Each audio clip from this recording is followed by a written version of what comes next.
Hi everyone, welcome to my advice channel. Thank you all for being here, and here are today's questions.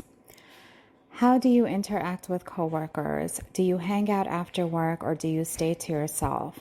I have tried to make friends with coworkers and all it has done is cause drama. Please give me advice on how to avoid drama at work.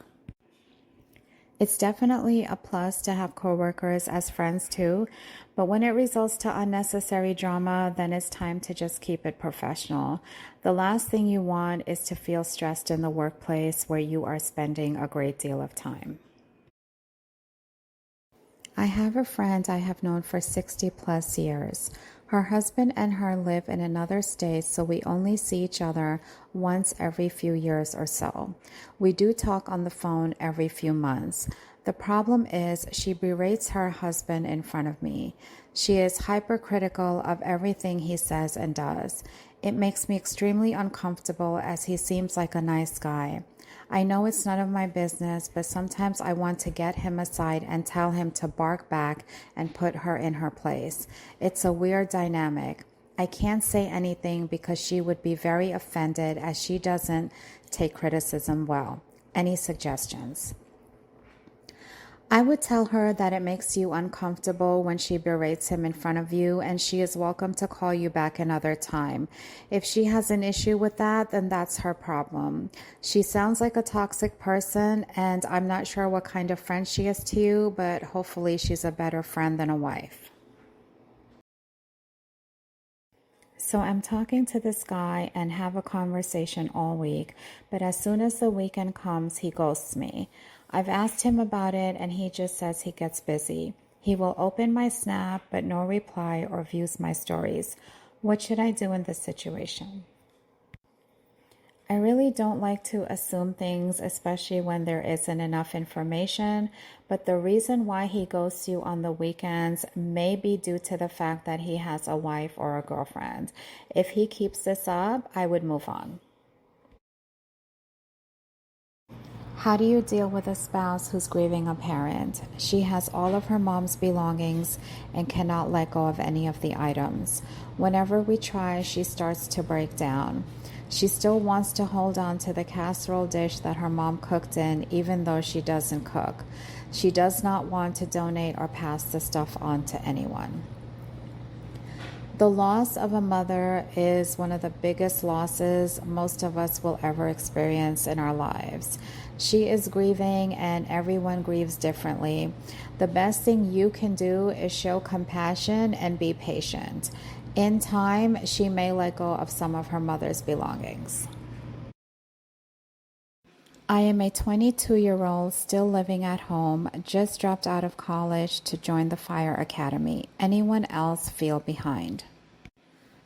22 is still young. Everyone's situation and life choices are different. There are many 22-year-olds in your position. You have a goal and are taking the necessary steps to achieve it. Try not to compare yourself with others and always remember, better late than never. Is 25 a big deal for a birthday? My mom hurt me by saying it wasn't on my actual birthday, that the 21st, 30th, and 40th was. It really hurt my feelings. What do you think?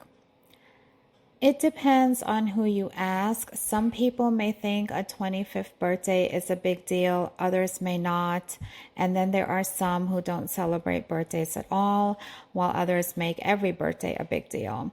Did she acknowledge your birthday at all? If she did, then I wouldn't let her comment affect me.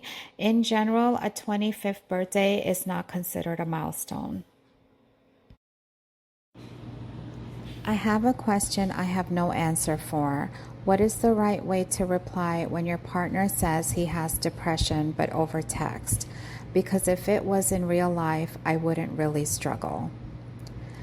Ask him when you both can discuss this over the phone or in person. Some topics are just not meant to be discussed in text, and this is one of them.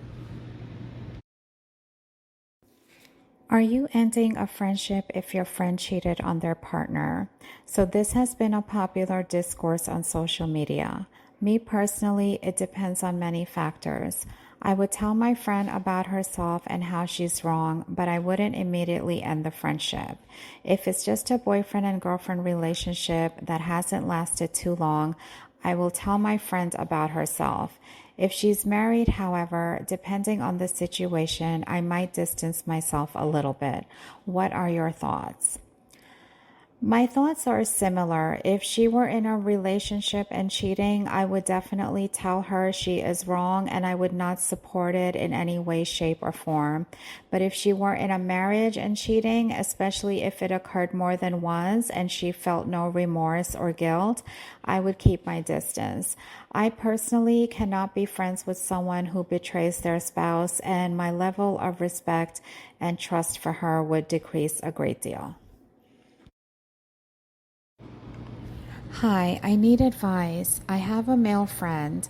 I didn't accept his friendship at first because I wanted to make it clear that it will only be a nice and real friendship, nothing else, as I wanted to be single. He agreed, and now day by day, he is just indirectly showing me his intentions to marry me in the future, which I am not ready or willing, definitely. I stopped talking. Now he is behaving like a hurt person. Any advice? Keep your distance. If he tries to contact you, tell him you did make it clear that you wanted to be friends, but noticed he's indirectly showing intentions to marry you and then acting hurt. Everything you did not want, and all that makes you feel uncomfortable. Today, I would like to end with the following quote. I reward loyalty with loyalty. I reward disloyalty with distance.